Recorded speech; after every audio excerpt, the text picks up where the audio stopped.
All right, so in this recording, we will be doing another Skybox sessions. This is going to be an interesting one because this is going to focus on the flow of the rotations on Inferno with EG and OG, which is a great series yesterday, sparked some interesting debates, courtesy of Henry, talking about MR12, so go check that out if you want to see that, just check out his timeline. But otherwise, again, I'm not going to get too bogged down in the tactical elements, and this is a very tactical map, so it's very difficult for me not to do that, but I will try to just show you how the rotations work. So you get this better picture of, if you just remove some of these ideas of like, oh, throwing this particular nade in this particular setup, what is the actual outcome of these tactical displays from the teams? What are they actually gaining in terms of information and map control? What is the impact on timing and rotations?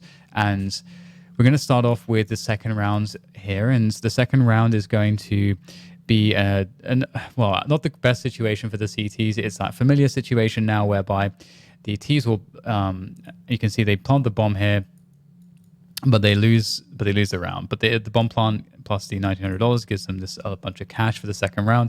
So they have a pretty dangerous buy here on the second round.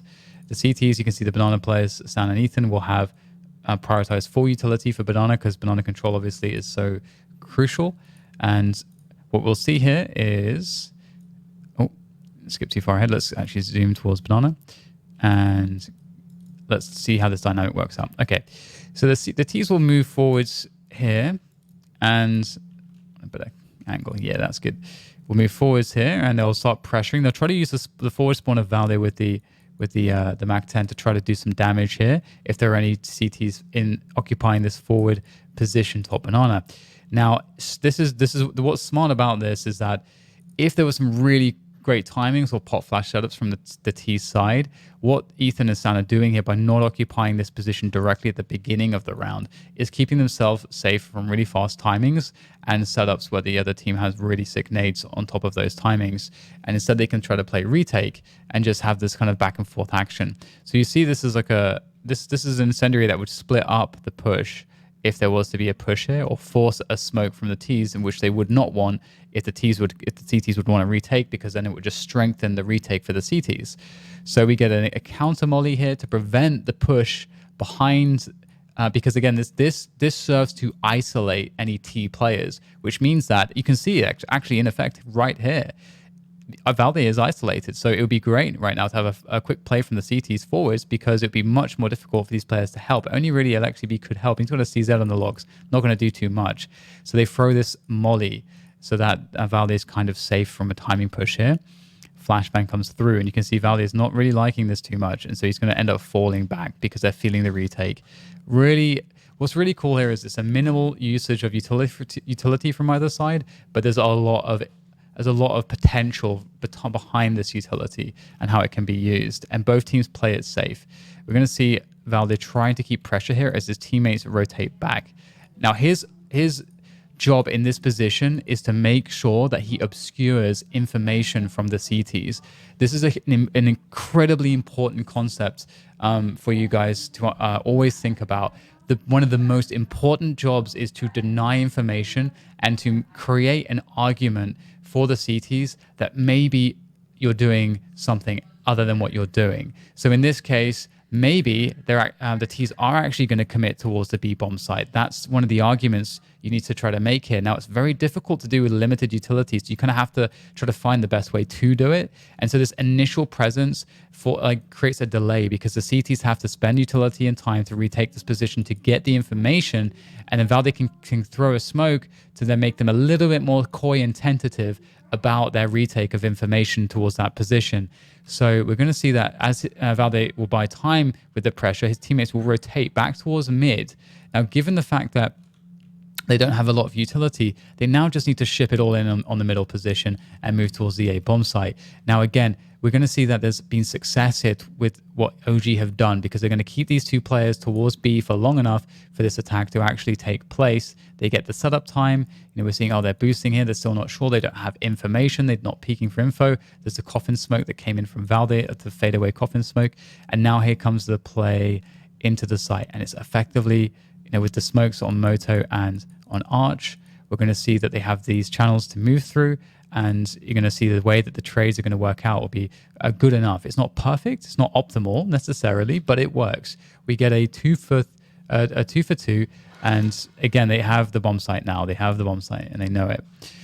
So now it's going to go into this 3v3 retake situation whereby the other players, the Arch players locked out, and so are the B players. So really good work here. And now I just want to go to the after plant very quickly, because this is a great after plant from both teams really. But ultimately, it will tell you why there is, like, how you're supposed to play an after plant as a T side. This is really cookie cutter stuff. So this is just the bait and switch type stuff. So MBK is the first person that gets spotted. He's dancing on the box, trying to buy time. Eventually, we'll see a kill come through, and it's Cirque who takes MBK down as he pushes forwards. They've killed some time when doing this. Valdi and Issa have not really given their positions away, but Valdi pops up. He gets the kill on Cirque. He actually doesn't have to pop up because Cirque actually just moved far enough forwards.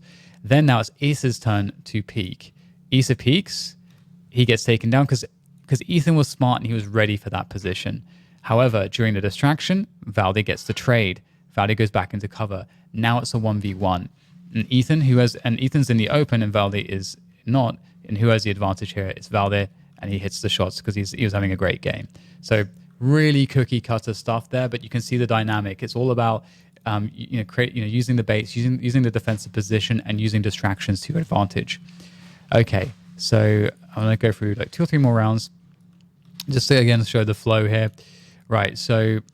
And again, if you missed the default video, it's like one of the first Skybox videos I think I actually made. It's around 10 minutes long on Inferno. Check it out. I discuss and describe the defaults and how important they are, and just all the kind of concepts around information and timings, rotations, and all that. So anyway, we get back into the rounds, and we've got, again, Ethan and Stan. The only players who are like making sure they have max utility, are always going to have to be the banana players. And so we're going to see their approach here. And once again, we've got this interesting situation now where both teams are kind of doing the same sort of thing here. We've got this molly in the middle of banana, again, to isolate T's if they were to try to push. So they would be stuck on the where the X's are, which is not a comfortable position to be in. The T smoke denies information towards half wall, and the molly denies the push if the CTs wanted to call the bluff, if it was a bluff or not. And in this case, it is actually kind of a bluff because there's no real commitment to this position. So a lot of attention and utility occupied here. Interestingly, flash goes through, which is going to be heard by the T side. And when you hear a flash bang, what does the flash bang mean? Flashbangs mean a team is trying to clear position, and they're trying to take position, they're trying to push for position. And therefore, by doing so, by gaining position, they also get information. Position and information in this sense are effectively the same. So in this case, these players gonna hear those flashes. They know the TTs, especially with the resmoke here, which really confirms it. Now they have banana control. Now, again, we talked about this in that video that I made initially about the dynamics of banana control, how important it is, and that now the CTs having all of this control, they know exactly that the CTs have to be in these positions, and there's nowhere else for them on the map to be, which is extremely dangerous because it means that they have options to rotate a player back and just hold one on the banana side of the things, or they can actually play a 2-man setup and potentially have fast flanks. And the 2-man setup's also good if this team is a team that likes to challenge this smoke. And it is important to every so often challenge this smoke and try to go for a retake whilst the smoke is actually up, just because you need to threaten. You just need to keep the CTs honest. If the CTs get to rotate a 4th player up here, then the A attack becomes significantly more difficult. Okay, so we'll see the response here from the T side as to how they deal with this. They decide that they just want to go straight for a push. And what's interesting is that this actually makes a lot of sense, the timing of this, because if we go back a little bit, the smoke has only been up for about 5 seconds before they make this call to just go for it. Now, during the time when this smoke goes down, as I had mentioned, one of the options for the T side is during the first 5 to 10 seconds of this smoke, they could try to burst it and attack the B site. So that means because there is a possibility of that burst, the CTs are respecting that, and they're staying here at least for some seconds to make sure that one of the players is set up and that they can defend that if it happens. Now, so these guys are operating, OG are operating in the timing before this rotation can have made its way through. So they've done a good job here in terms of making sure that they have a good timing towards the A site. So we see counter utility, and I just want to quickly go back here. And one thing we also have is we have full information top mid until the smokes go down, at which point Cirque is forced to go back, at which point Cirque is repositioning. There is strong attack that can be had in this area because you take away the line of sight here. So obviously, you get a strong push through lane, but it's the all-in option right now for the T side. This has to work as they move forwards. Issa and LXCB will be trying to entry frag. The flashes come forwards in a great counter utility to isolate and separate the attack. And that's going to work out because Tarek actually gets a free kill here. However, Valde is making his way through Arch to deal with rotation. So there's a lot of trust on Valde here because, again, this is kind of dangerous because they can assume there's 2 or 3 players on the site. So Breeze has to try to delay. That's what this smoke is. It's delay by time for the rotation to come through. But again, such a good job was done in finding a timing here for OG that the rotation won't really make it there in time. And Valde's got a lot of control and position. And with the amount of time left on the clock, now they're in a really interesting spot because they know where Breeze is and they know that the B player is left. And with Valde having all of this control here, they now know that the B player is coming from the mid position. And this is kind of insane in that sense because effectively, even though the bomb is going to be towards the A site, they know specifically where both players are. So they could decide to try to come together with all the time that they have to try to meet this player. There's lots of different ways they can try to handle this. They can move these players through towards CT, knowing that they have potentially a 3v1 with a player to worry about on the flank. They have a lot of options to call here, and you can see that there is a pause. So they have the ability to make that call right now. Mantu's going to slow things down, take position to deal with the guy coming top mid. Issa's going to make sure that Breeze doesn't make a play, and Valde is also covering just in case there was a sneak. And boom, they win the round. So again, great decision making from OG. They found a great timing there, and they executed it well. Okay, we're going to go through 1 or 2 more here. And again, I want to focus on the banana control. First and foremost. So again, as I mentioned in that default video, and always pretty much 2 players banana, 2 players apps, 3 players banana for the T side. We're going to see a cool little boost here actually. I believe it's Ethan on the boost with the AWP. So he's going to see what he can see towards the logs. Can't see all that much, at least from the Skybox demo. And let's see how the dynamic changes here. We see the same smoke, exactly the same smoke, exactly the same molly. So far, it hasn't necessarily done too much in terms of helping them take banana control, but what it's done is it's really hurt the CT's timings in taking banana control and information, and that's really what they're building off of here. They're creating timings for themselves to hit A, and create the situation where these players can't rotate in time. That's all this is really supposed to be doing, it seems, in this case. That's how they're using this. As you can see, they're just going to try to go for the burst here. Pretty deep smoke coming in on mid from the T's, but they don't care. They're just going to go for it. And once again, look at this. They get the attack on the A side. These 2 players are nowhere to be seen. There is no ground covered here. None in the rotation. That's absolutely ideal. And now you have 5 players moving forward, not even having a lurk up here on top of that, nothing like that. They have 5 players moving towards the A site. So it's absolutely ideal here from OG. So they've played this really, really well. And they're just going to barrel down through this position. Now, sometimes you want to, what's really good is splitting the arch side. Now, this is a really important idea because timing, again, is really critical. That's mostly what this video is about, how OG have been manipulating the timings with their utility play and their control on this map on the T side. And so what happens if you try to go around arch side? If you try to go around arch side early in the round when the CTs still have a good amount of utility, they can probably slow you down. What happens if you get slowed down too much?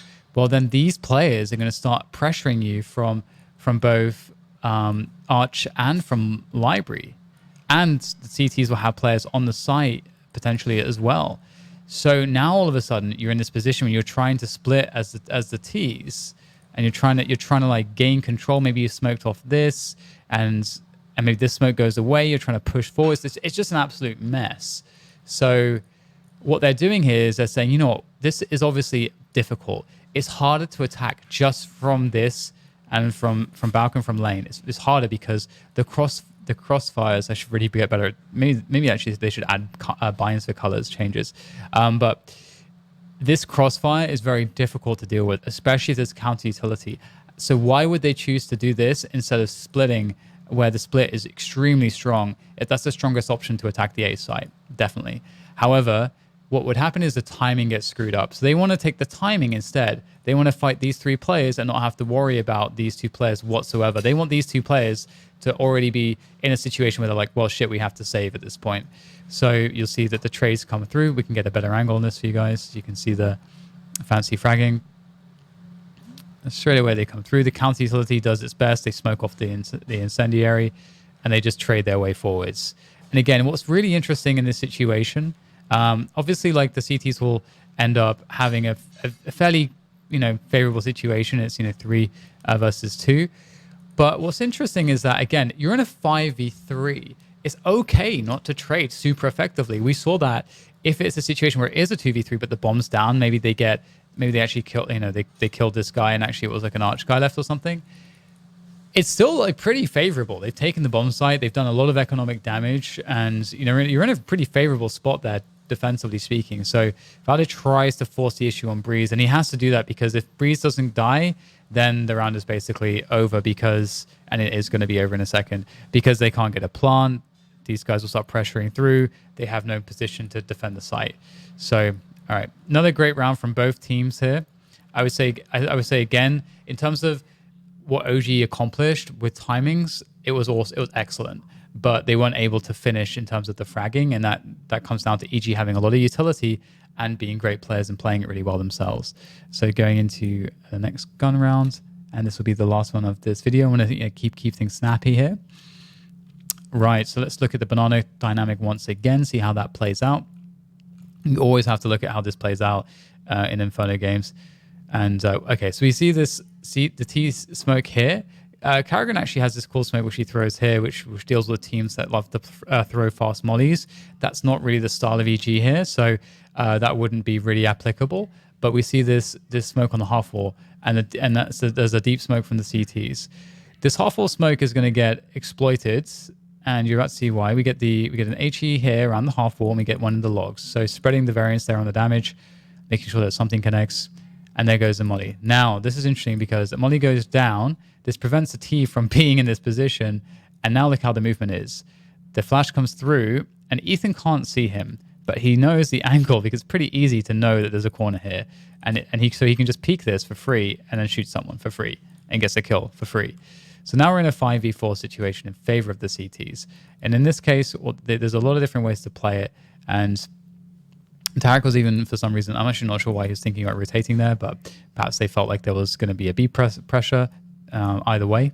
Regardless, we get a passive setup on the B site now. Now, OG, there's some decisions to make in a spot like this. Either you can just try to commit everybody quickly before the CTs have taken full advantage of the fact that you now are in a position where having map control is more difficult with less players, or you do try to just take map control with the 4 players. It's really one of those two. And so we see the regroup. So it's the former option, which is just ship it all in, go for it. They remove presence from abs, remove presence from mid, and there is this timing whereby you can see the CTs will not have top mid in this case, even though there wasn't really a heavy take of it. There was the one arch smoke, and then there was counter utility. And this counter utility is the moment to kind of book it for the T side. You can see that boom, the utility comes through, and they're like, nope, I'm out. And they leave immediately. And so it's going to take maybe a good 5 to 10 seconds for the CTs to kind of safely move their way up here. Again, 5 to 10 seconds, that's your rotation time. Because as soon as the CTs get top mid vision once again, then they know it's going to be a B attack. They know at that point. So you need to try to you need to be set up on B ready, just like more or less as they're taking top mid info again. So let's see if that timing makes sense here. Okay, so they don't even, so the CTs actually don't take top mid info. And look at this smoke. Who threw that? Who threw that smoke? Someone threw this library smoke, which is actually pretty nuts because that really is so threatening. And given that the CTs don't have any control towards top mid, this is an extremely threatening smoke. It also actually, it's also a smoke that if they were going to go for a B split is a smoke you would throw. So pretty scary stuff. But again, look at the timings here. Now, OG kind of they've got to make their move pretty quickly. So the side players really have to delay here. But you can see 2 players still on the A side. They still are not sure what's going on. The site hits begins to come in. The utility is working its magic. And this should be more successful than it probably ends up being, given that obviously EG actually end up winning this round. But that just goes to show that the players on the site did a very good job. But still, being in a 2v2 situation where you should be able to get the bomb down is obviously quite strong. They've got 20 seconds to do so. And you can see that they're actually in a position where they don't feel like they can plant here. The utility comes in, it's a 2v2, they're playing the heat and potty set up at the back of the site. Flashes come through. Now this is just going to be down to the shots. The T's have to try to get a kill, obviously, because they need to try to plant. Manti gets the first, the trade comes through, and Breeze just wins because Isa doesn't have much health. So extremely close round, all things considered. And one thing I think, if I looked at this round, I would say that this round OG were very, very favorable. Once again, they put themselves in a great timing advantage in terms of the rotations. And the EG team had to make a gamble. They had to make their best guess. Their guess was correct. And how do we know it's a guess? We know it's a guess because look at the info. There's no info. There's no info top mid. They cannot 100% know that it's going to be B. Obviously, there's some utility that comes through here. And maybe what they're making is a read based off of, hey, there's 4 players left. We think this team, if they're in this kind of a situation, and this is something that if you have an analyst, that's what they're supposed to be looking out for. Your analysts, in terms of one of the functions they serve on a team, is that they're supposed to look at the opponent's demos and they're supposed to understand various scenarios. What does this team do when they lose a player in the first 20 seconds? Let's say in a banana control exchange, they lose a player. What is the most common reaction to that they like to go for? What is the most common reaction in a situation? Likewise, when a team goes down on the CT side, how do they shift their rotations? Do they like to play more aggressively for info, or do they like to play more gamble style CS? These are the kinds of things that your analysts will be looking for. So yeah, so I would say that this is a round where they should definitely have been able to win this. If you look at the way the site was, and the way the mollies were, it's a shame that they were not able to do more here. But again, just credit this is the kill that really broke the back here. This kill around the side of the smoke, where MBK is just spamming and Stan has a tiny the littlest of gaps to shoot MBK. If MBK survives here and Stan doesn't have this position, let's say the smoke is slightly further forward, there's a situation where they can actually trade this kill properly and get the bomb down, and that's a different situation entirely. But anyway, that will about do it for this video. I hope you enjoyed it. Let me know what you think. Thanks for watching.